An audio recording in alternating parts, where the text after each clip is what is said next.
Bonjour. Donc aujourd'hui, je vous parle de l'impossibilité de dire non au pervers narcissique.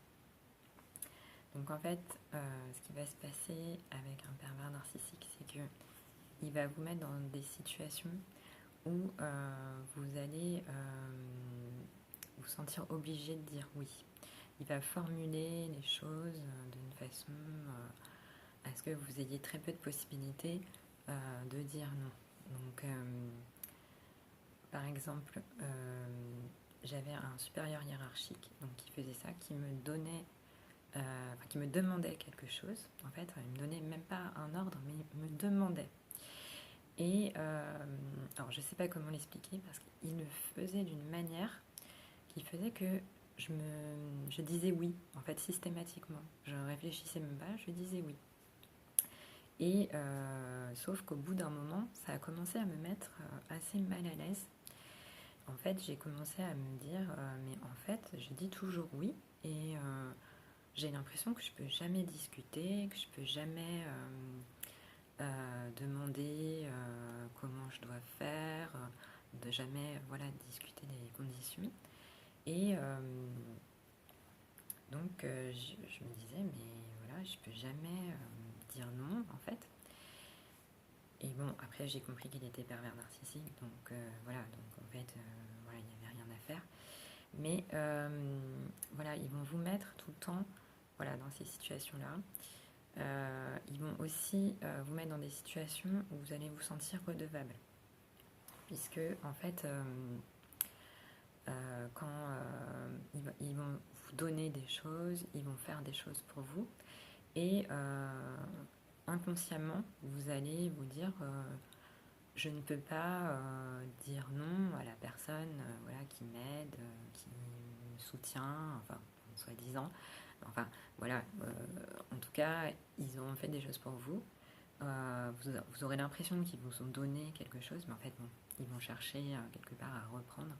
Et voilà, ça ne sera pas gratuit, vraiment. Mais donc, vous allez vous sentir obligé de dire oui. Mais bon, après, voilà, faut faire un peu la part des choses. Et en fait, ce qui va se passer aussi, c'est que vous allez vous sentir mal à l'aise parce que le pervers narcissique, il va aller toujours de plus en plus loin, en fait, dans ses demandes.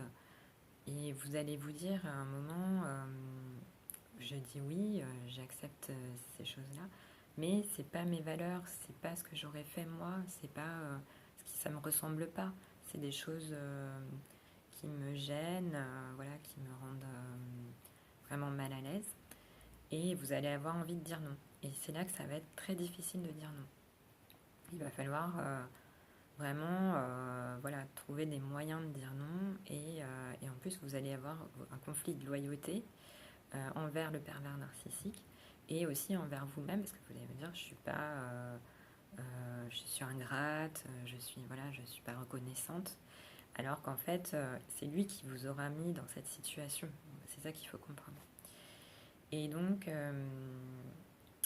voilà, et souvent, ce qui va se passer, c'est que vous allez dire oui, oui, oui, pendant beaucoup de fois.